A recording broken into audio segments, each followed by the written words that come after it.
이 집을 처음 보고 저는 제가 무서워서 못 들어갔었어요. 이게 지금 어떻게 변했을까 궁금한데? 예상 수익률은 4,500에서 많게는 1,000 정도? 안녕하세요, 다니쌤입니다. 귀신이 나올 것 같은 집을 경매로 낙찰을 받았어요. 제가 처음 그걸 봤을 때 왜 이런 걸 낙찰 받으셨을까 했는데 완전히 천지개벽이 됐습니다. 집이 완전히 새 집이 됐고 여기서 꽤 많은 수익도 나오고 있는데요. 그 스토리 한번 들어보겠습니다. 2022년도 11월 정도에 낙찰 받았으니까 벌써 좀 시간이 좀 오래 걸렸는데 네. 비하인드 스토리들이 정말 많아요. 이제 공사하는데 뭐 거의 뭐 1년 6개월 정도 해가지고 공사하고 내부 꾸미고 이제 세팅이 완료가 됐기 때문에 네. 다시 하라고 하면 별로 하고 싶지 않은 네, 그래요? 하고 싶지 않은 물건인데 저를 또 한 단계 또 업그레이드 시키고 인생 물건이 될 수 있는 그런 내용이기 때문에 제가 설명을 드리려고 가지고 왔습니다. 그래. 네. 여기 보시면 뭐 토지는 한 42평 정도 되고요. 네. 건물은 78평 정도가 됩니다. 그래서 요즘에는 평당 단가 1,000만 원 이하 집을 찾아보기는 어려워요. 근데 이거를 그래서 제가 리모델링을 진행을 했습니다. 다가구인가요? 예, 다세대 주택입니다. 다세대 1층, 2층, 3층 이렇게 해가지고 1층은 원래 2개, 2층 2개, 3층 하나였는데 2층을 합쳐가지고 제가 이렇게 만들어 놓긴 했습니다. 뭐 2등이랑도 5천만 원 정도 차이가 나서 좀 마음이 아프긴 했지만 그래서 또 하나 또 발전 요인이라고 생각을 하고 저는 개인적으로 이런 좀 빨간 벽돌 집을 원래 좀 싫어해가지고 그래요. 이거를 전체를 좀 리모델링을 했는데 다시 하라고 했었으면 전 이거 그대로 유지하고 그래요. 뭐 페인트만 좀 칠하거나 보수만 하고 내부만 수리해서 끝냈었으면은 훨씬 더 기간을 좀 앞당길 수가 있었는데 이것 때문에 좀 고생을 좀 많이 했는데 그것도 설명을 드리도록 하겠습니다. 완전히 상태가 네네. 안 좋네요. 저는 지금도 스터디 하거든요. 스터디랑 그 같이 하시는 분들이랑 이런 게 도움이 많이 되는데 네. 이 집을 처음 보고 저는 제가 무서워서 못 들어갔었어요.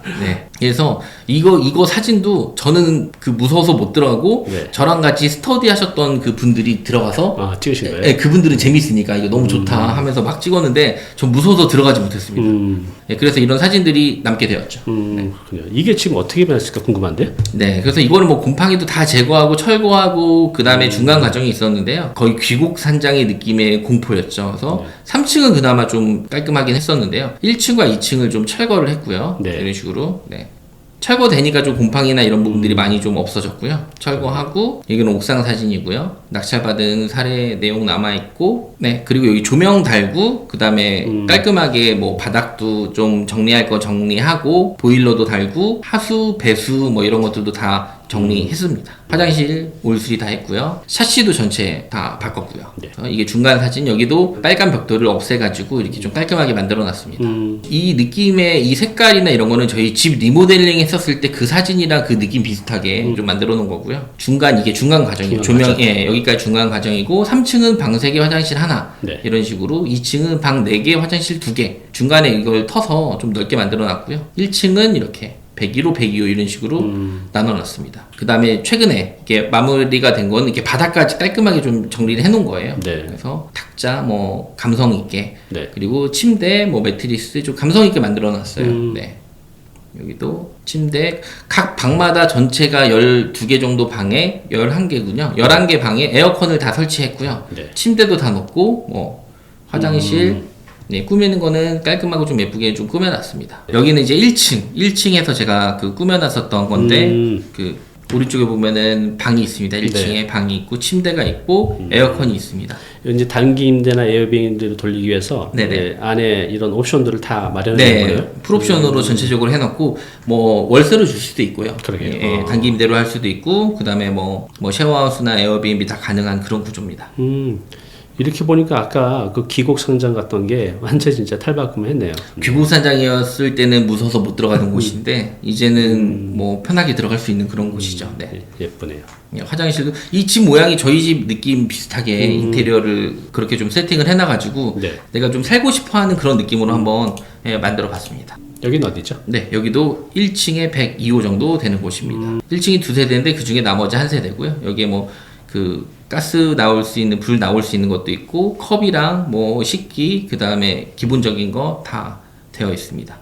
여기는 화장실에 대해서도 남겨놨고요. 기본적으로 그냥 바로 와서 쓸 수 있도록 뭐 불편함 없이 체크해놨습니다. 네. 네, 지금 보시는 이곳은 2층입니다. 2층에 보시면은 네. 방이 4개, 화장실 2개인데 왼쪽은 보일러실입니다. 현재 보고 있는 거는 예, 보일러실에 뭐 수건이랑 이런 거 좀 할 수 있게 에어비앤비 뭐 이런 네. 식으로 잘 돌릴 수 있게 미리 세팅을 여러 개 해놓은 거고요. 네. 여긴 침대고 그리고 좀 감성 있게 만들기 위해 많이 노력을 했습니다. 네. 여기는 저는 2층을 쉐어하우스 쪽으로 계획 중이어가지고 네. 침대를 더 늘려서 인원을 더 진행할 수도 있는 거고 수건 같은 것도 전체로 세팅해놨고요. 그리고 일회용품 같은 거, 뭐 샴푸 뭐 이런 거 다 체크해놨고 컵, 뭐 그 집기, 주방, 뭐 가스 버너 이런 것까지 다 세팅을 해놨습니다. 도마 뭐 이런 식으로. 여기 원래 두 세대였죠, 2층이. 2층이 원래 두 세대인데 한 층으로 합쳐놓은 겁니다. 그렇게 하신 이유가 있으신가요? 뭐 이거를 문만 나누면 되기 때문에 붙였다가 합쳤다가 방 세 개로 갔다가 방 두 개로 갔다가 하나로 갔다가 다 바꿀 수가 있어요. 이런 식으로 안쪽에 이쪽에 보면 오른쪽에 또 화장실이 있습니다. 화장실 두 개네요. 네, 여기는? 방 4개, 화장실 2개인데 이걸 가운데를 막으면은 독립적으로 또 쓸 수가 있어요. 그래서 쉐어하우스에 따라서 뭐 공간에 따라서 제가 조금씩 나눌 수가 있습니다. 그래서 창이 있는 방도 있고 뭐 없는 방도 있고요. 네. 여기는 3층 집인데요. 네. 이런 식으로 좀 거실도 좀 넓게 빼놨고 에어컨도 가운데 있고 방마다 에어컨은 다 설치가 되어 있습니다. 네. 에어비앤비로 이렇게 좀 단체 손님 받기에는 좀 편하게 좀 감성 있게 좀 만들어 놨고요. 네. 냉장고 색깔이 아주 예쁘네요. 뭐 냉장고는 뭐 상황에 따라서 더 좋은 거, 더 큰 걸로도 할 수도 있는데 우선은 좀 심플하게 상에 맞게 좀 해놨고요. 네. 침대, 예, 방마다 침대랑 좀 감성 있게 좀 꾸미려고 노력을 많이 했습니다. 네. 화장실도 있고 그리고 그 세탁기랑 건조기도 좀 세팅을 해놨기 때문에 1, 2, 3층에 청소 빨래를 전체로 할 수 있게끔 네. 그런 구조를 좀 뽑아놨습니다. 여기 방이 3개라 그랬죠, 3층? 예, 3층은 방 3개, 뭐 화장실 하나, 2층은 방 4개, 화장실 2. 총 비용이 얼마 정도 들어간 예, 거죠? 제가 이거 낙찰 받은 건 한 2억 2천 정도 낙찰 받았고요. 네. 그리고 리모델링 진행하는데 한 1억 정도. 1억? 네네. 그것밖에 안 들어갔어요? 네, 1억 정도 비용 리모델링이기 때문에 만약에 제가 외부 공사를 안 했으면은 거의 반 이하로 줄일 수도 그래요. 있어요. 네. 그럼 한 3억 2천?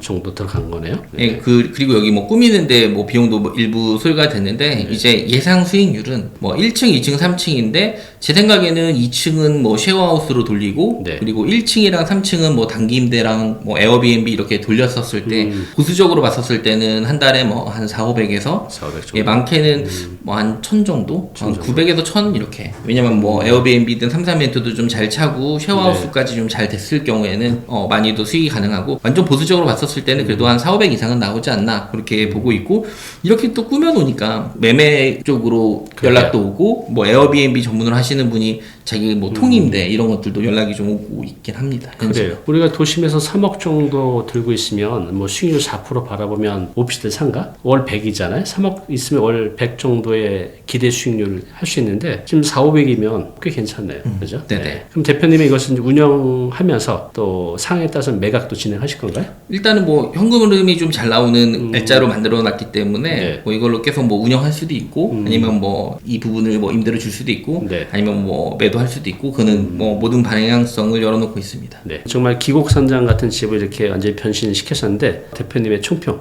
부탁드릴게요. 어떻게 보면은 이것 때문에 제가 좀 자신감이 붙어서 강사로서 좀 더 한 단계 좀 업그레이드 된 부분들은 있고요. 왜냐면 그전에는 제가 좀 뭐 경험은 좀 많이 있었지만 제가 좀 부족하지 않나 내가 뭘 그런 거에 대한 고민이 많이 있었는데 이 부분을 해결하면서 좀 자신감이 많이 붙었었던 물건이고 네. 뭐 아까도 말씀드렸다시피 다시 진행하라고 하면은 못하는 이거는 안 하는 게 정신 건강에 훨씬 좋은 근데 완성해 놓으니까 정말 수익률이나 아니면 나중에 미래 가치나 월세 흐름이나 이런 게 너무 드라마틱하게 좀 잘 나오기 때문에 네. 뭐 여러 개의 인생 물건 중에 하나가 될 것 같은데 너무 저는 개인적으로 좋은 경험이었다고 생각을 하고 있습니다. 우리 일반인이 이런 걸 봤다. 어떻게 접근해야 될까요? 이거를 계획으로 1,000만 원짜리 이하 상가는 많이 안 가고 많이 샀는데 만약에 다시 가서 이런 물건을 봤다 그러면은 정말 저렴하게 사서 내가 리모델링 할 비용을 최대한 계산을 해가지고 리모델링도 최소화로 그리고 뭐 이거를 뭐 저는 처음에는 너무 예쁜 집을 만들어서 예쁘게 만들어 놓으면은 팔리겠지 이런 개념이 아니라 외관보다는 차라리 내부를 이렇게 예쁘게 만들어 놓고 외관은 깔끔하게만 하는 식으로 확실히 이걸로 수익을 볼 수 있게 수익적으로 접근해야 되는 것 같아요. 이런 노하우가 있기 때문에 이런 거에 대해서도 많이 좀 설명을 드릴 수가 있을 것 같아요.